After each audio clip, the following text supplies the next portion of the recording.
सबुदिन परी सकाल सकाल देश विदेश में अनेक गुड़िए खबर रही जेपरिक पीएम किसान योजना छात्र छात्री को मिल टंका ration card LPG gas Vishwakarma योजना भली अनेक गुड़िए खबर रही प्रतिदिन देश विदेश में खबर देखापी आम चैनल को नुआ कर चैनल को सब्सक्राइब कर रखु पाखर बेल आइकन ऑल बटन को प्रेस करूँ जहाँफल कि नुआ नुआ अपडेट आपण मैंने सर्वप्रथम देखिपारे। चलतु दर्शक बंधु आज सकाल न्यूज उपर नजर पकेबा। दर्शक बंधु प्रथम खबरटी आसला महिला मानक पई खुशी खबर। मुख्यमंत्री मोहन चरण माझी एक बड़ घोषणा करिसंती। लक्ष्मीपति दीदी छुआरे सफलता हासिल करिथिबा पाखापाखी 10 लाख अधिक महिला माने एथिरे उद्यम करिसंती। जहा सूचना अनुसार प्रमाण सहित मुख्यमंत्री कहते आगामी योजन अंतर्भुक्त महिला को शक्तिकरण करा एथिरे समस्त सुविधा मध्य जोगाई देवे बोली कहते। परवर्ती खबर आसला विद्युत उपभोक्तों पई खुशी खबर। ओडिशा सरकार ओडिशा रे विद्युत नियमित एक आयोग लिस्ट आनिछंती। मासको 50 यूनिट माध्यम रे बिजुली व्यवहार कले यूनिट पिछा 2 टंका 90 पैसा रहिबो। 50 यूनिट रु 200 यूनिट माध्यम रे 4 टंका 70 पैसा रहिबो। 200 यूनिट नहीं 400 यूनिट माध्यम रे व्यवहार कले 5 टंका 70 पैसा रहिबो। 400 यूनिट रु नेकी आपण माने अधिक व्यवहार कले 6 टंका 10 पैसा धार्य करा जियो बोली सूचना दैछंती। परवर्ती खबर आसला +2 खाता देखा आरंभ को नहीं बड़ खबर। आसंता एप्रिल 2 रु आरंभ हेबो युक्त 2 खाता देखा। प्रथम पर्याय 13 तारिख पर्यंत और द्वितीय पर्याय 15 नहीं 26 तारिख माध्यम रे खाता देखा चलिबो। मूल्यहीन 10 दिन पूर्व परीक्षा खाता को कोडिंग करा जिवो। आसंता 27 तारिख रे विज्ञान और 27 तारिख रे कला को वाणिज्य और धंदामूलक परीक्षा सरिबो। परवर्ती खबर आसला बड़ खबर। विधानसभा रे मुख्यमंत्री बड़ घोषणा खूब शीघ्र चिटपोट कंपानी उपरे एणिकी पड़िबो प्रेसर। चिटपोट कंपानी तरफ आसीबो टंका प्रस्तुति आरंभ होईची। विधानसभा रे एबे शक्तिकरण सरकार तरफ पदक्षेप नैचंती। एणिकी नुनकित विधानसभा एक सूचना दे कहते मुख्यमंत्री मोहन चरण माझी। परवर्ती खबर है आज है 25 तारिख झड़ वर्षा आसंता आउ 4 नहीं 5 दिन माध्यम रे यही सबु जिला को नहीं हल्का धरणर वर्षा बोली सूचना मिली। तेरे भद्रक बालेश्वर जाजपुर जगतसिंहपुर केन्द्रापड़ा कटक खोर्धा पुरी मयूरभंज केउंझर अनुगुल ढेंकानाल आदि जिले में एलर्ट सबू जारी करा जायछि। पाखापाखी जिले में 30 नहीं 40 किलोमीटर बेगरे पवन बही पारे जहाँ 25 तारिख में भुवनेश्वर आंचलिक पाणीपाग केन्द्र पक्षर सूचना देइछंती। परवर्ती खबर आसला गैस धारी बड़ खबर। प्रति महिला को 2500 रु नहीं एबे मागणा एलपीजी सिलेंडर। महिला खुशी खबर देले सरकार।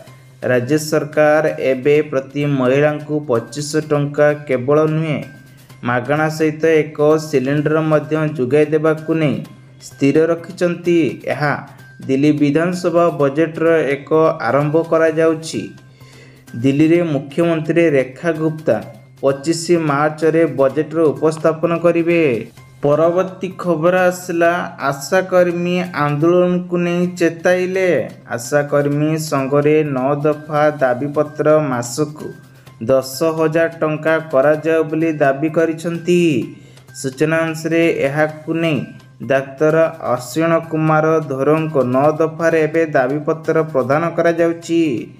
एहाकु नहीं 18,000 टंका एवं अश्वकालीन सहायता राशि 5 लाख टंका वृद्धि। दुर्घटना जनित मृत्यु जदि हुए ताले 5 लाख टंका रहिबो बोली आशा कर्मी माने कहिसंती। एवं प्रधानमंत्री ग्रामीण आवास योजना मध्य शामिल अंतिम रहिबो। ପରବର୍ତ୍ତୀ ଖବର ଆସିଲା ସାଂସଦଙ୍କ ଦରମା ଓ ଭତ୍ତା ବୃଦ୍ଧି କଲେ କେନ୍ଦ୍ର ସରକାର। ସୂଚନା ଅନୁସାରେ ଦରମା 1 ଲକ୍ଷରୁ 1,26,000 ଟଙ୍କାରୁ ବୃଦ୍ଧି କରାଯାଉଛି। ସାଂସଦଙ୍କ ଦୈନିକ ଭତ୍ତା 2,000ରୁ 2,500 ଟଙ୍କା ବୃଦ୍ଧି ହୋଇଛି। ପୁନର୍ବାର ସାଂସଦଙ୍କ ପେନ୍ସନ୍ 25,000ରୁ 31,000କୁ ବୃଦ୍ଧି କରାଯିବ। ଏହା 2023 ଏପ୍ରିଲ 1 ତାରିଖରୁ ପିଛାରୁ ଲାଗୁ ହେବ। ଏବଂ ପରବର୍ତ୍ତୀ ଖବର ଆସିଲା ପିଏମ୍ କିଷାନ ସମ୍ମାନ ଛୁଆଁରେ ଚାଷୀ ଭାଇମାନଙ୍କ ପାଇଁ ଖୁସି ଖବର। ଏଣିକି ପିଏମ୍ କିଷାନ ଛୁଆଁରେ ଖୁବ୍ ଶୀଘ୍ର ଲାଗୁ ହେଲା 20ତମ କିସ୍ତିର ଟଙ୍କା। 6,000 ଆର୍ଥିକ ସହାୟତା ଯୋଗାଇ ଦେଉଥିବାର ଏପଟେ 20ତମ କିସ୍ତିକୁ ନେଇ 2,000 ଟଙ୍କା ମିଳିବା ପାଇଁ ଯାଉଛି। ଏଥିପାଇଁ EKYC ସହିତ ଆଧାର ଲିଙ୍କ ଏବଂ ଜମି ଚାଷ ପରି ଆବଶ୍ୟକ କାର୍ଯ୍ୟ କରନ୍ତୁ।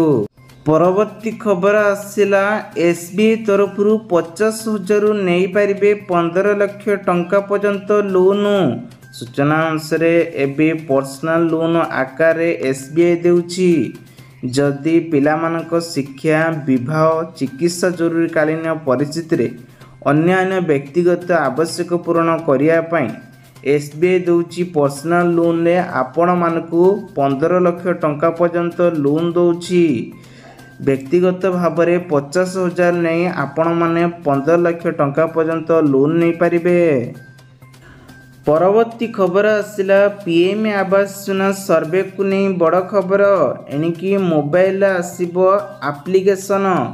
ଏହି ଆପ୍ ଜରିଆରେ ଆପଣମାନେ ରେଜିଷ୍ଟ୍ରେସନ କଲେ ସରକାର ତରଫକୁ ନୋଟିସ୍ ଯିବ ଯେ କେତେ ଜଣ ଏଥିରେ ହିତକାରୀ ଜଡ଼ିତ କଲେ ଏବଂ ସେମାନଙ୍କୁ ଘର ମିଳିଛି କି ନାହିଁ ଏହାର ସର୍ଭେ କରିପାରିବେ। ଯାହାର ଶେଷ ତାରିଖ ରହିଛି ଜାନୁଆରୀ 22 ତାରିଖରୁ ଘର ଆପ୍ଲାଏ କରିବା ପାଇଁ ଶେଷ ତାରିଖ ମାର୍ଚ୍ଚ 31 ପର୍ଯ୍ୟନ୍ତ ରହିଥିଲା। ତେବେ PM ଆବାସ ଯୋଜନାକୁ ନେଇ ବଡ଼ ଖବର ଯେଉଁ ଦେଇଥିଲେ ଏଥିରେ ସୂଚନା ଦେଇଛନ୍ତି ତାପରେ ନଭେମ୍ବର 27 ଓ ଡିସେମ୍ବର 27 ତାରିଖରେ ପ୍ରଧାନମନ୍ତ୍ରୀ ଆବାସ ଯୋଜନାକୁ ନେଇ ସର୍ଭେ ଆରମ୍ଭ ହୋଇଯିବ। ପରବର୍ତ୍ତୀ ଖବର ଆସିଲା ମହିଳାମାନଙ୍କ ପାଇଁ ବହୁତ ବଡ଼ ଖୁସି ଖବର।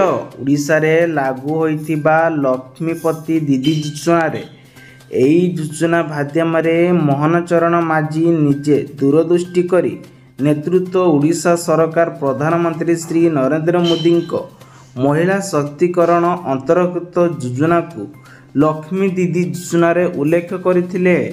ଏଥିରେ ଓଡ଼ିଶାରେ ସଫଳତା ପାଇଛନ୍ତି 9 ଲକ୍ଷ ଏବଂ 36,000 ମହିଳା ବାର୍ଷିକ 1 ଲକ୍ଷ କିମ୍ବା ତାଠାରୁ ଅଧିକ ଆୟ ମଧ୍ୟ କରିଛନ୍ତି। ପରବର୍ତ୍ତୀ ଖବର ଆସିଲା ଚାଷୀ ଭାଇମାନଙ୍କ ପାଇଁ ଖୁସି ଖବର। PM କିଷାନ ସମ୍ମାନ ଛୁଆଁରେ ଏବେ ହିତକାରୀଙ୍କୁ ମିଳିବ 20ତମ କିସ୍ତିରେ 2,000 ଟଙ୍କା। ଖୁବ୍ ଶୀଘ୍ର ଆପଣମାନେ EKYC କରିବା ପାଇଁ ସରକାର ତରଫରୁ ୱେବସାଇଟରେ ନୋଟିସ୍ ଜାରି କରାଯାଇଛି। ଅଫିସିଆଲି ପୋର୍ଟାଲ ରହିଛି pmkisan.gov.in କୁ ଯାଇ ପରିଦର୍ଶନ କରି ନିଜର ଷ୍ଟାଟସକୁ ଚେକ୍ କରନ୍ତୁ ଏବଂ ଯଦି ଆପଣଙ୍କ ନାମ ନାହିଁ ତାହେଲେ ତୁରନ୍ତ EKYC କରିନିଅନ୍ତୁ। ପରବର୍ତ୍ତୀ ଖବର ଆସିଲା ମଧୁଆ ପେନ୍ସନ୍ ଯୋଜନାରେ ଏବେ ମୋହନ ମାଝୀ ସରକାରଙ୍କର ବଡ଼ ଘୋଷଣା। ବିଧାନସଭା ନିର୍ବାଚନ ପୂର୍ବରୁ ଅର୍ଥାତ ନିର୍ବାଚନ ପାଇଁ ସବୁ ହିତକାରୀଙ୍କୁ ଏକ ଖୁସି ଖବର ଜଣାଇ ଦେଇଥିଲେ। ରାଜ୍ୟରେ ଏବେ 6,04,688 ଜଣ ଭତ୍ତା ପାଇଁ ଅପେକ୍ଷା କରିଛନ୍ତି। ତ ଏଥିରେ ଯୋଗ୍ୟ ହୋଇଥିବା ବିଜେଡ଼ି ଓ ତଳ ସ୍ତରରେ କର୍ମୀମାନେ ଏଥିରେ ହାତ ଚିହ୍ନକରଣରେ ଭତ୍ତା କରାଇ ଦେଇଥିଲେ। ତେବେ ଖୁବ୍ ଶୀଘ୍ର ଏହି ଭତ୍ତା କେବେଠୁ ଲାଗୁ ହେବ ସେଥିପାଇଁ ମୋହନ ଚରଣ ମାଝୀ ବିଧାନସଭାରେ ଏବେ ସ୍ଥିର କରିବା ପାଇଁ ଯାଉଛନ୍ତି। ପରବର୍ତ୍ତୀ ଖବର ଆସିଲା କ୍ରେଡିଟ୍ କାର୍ଡ଼ ବନ୍ଦ କରିବା ପରେ ଖରାପ ହେବ କି ଆପଣଙ୍କର ସିବିଲ୍ ସ୍କୋୟାର। ଆଜିର ସମୟରେ କ୍ରେଡିଟ୍ ସ୍କୋୟାର ନେଇ ଏବେ ସିବିଲ୍ ସ୍କୋୟାର ଉପରେ ଗୁରୁତ୍ୱପୂର୍ଣ୍ଣ ଏବେ ଦିଆଯାଉଛି। ତେବେ ଲୋକମାନେ ଏହାକୁ ବଜାୟ ରଖିବା ପାଇଁ ସତର୍କ, କିନ୍ତୁ କେତେକ ସମୟରେ ସେମାନଙ୍କ ଅଜାଣତରେ ଏହିପରି ନିଷ୍ପତ୍ତି ନିଆଯାଉଛି, ଯାହାକି ସେମାନଙ୍କର କ୍ରେଡିଟ୍ କାର୍ଡରେ ସିବିଲ୍ ସ୍କୋୟାର ମଧ୍ୟ ପ୍ରଭାବ ପଡ଼ୁଛି। ପରବର୍ତ୍ତୀ ଖବର ଆସିଲା ପିଆଜକୁ ନେଇ ବଡ଼ ଖବର। କେନ୍ଦ୍ର ସରକାରଙ୍କର ଏକ ଘୋଷଣା, ପିଆଜ ଉପରେ 20% ପର୍ଯ୍ୟନ୍ତ ରପ୍ତାନି ଶୁଳ୍କ ହଟାଇ କେନ୍ଦ୍ର ସରକାର ଏପ୍ରିଲ 1ରୁ ଲାଗୁ ହେବ। ଗ୍ରାହକ ଏବେ ବ୍ୟାପାର ବିଭାଗ ସହ ଆଲୋଚନା କରିବା ପରେ ରାଜସ୍ୱ ବିଭାଗ ଓ ବିଭାଗ ଜାରି ସୂଚନା ଦେଇଛନ୍ତି। ପରବର୍ତ୍ତୀ ଖବର ଆସିଲା LIC ଅଧିକାରୀଙ୍କ ପାଇଁ ନୂଆ ସ୍କିମ୍। 40 ଟଙ୍କାରେ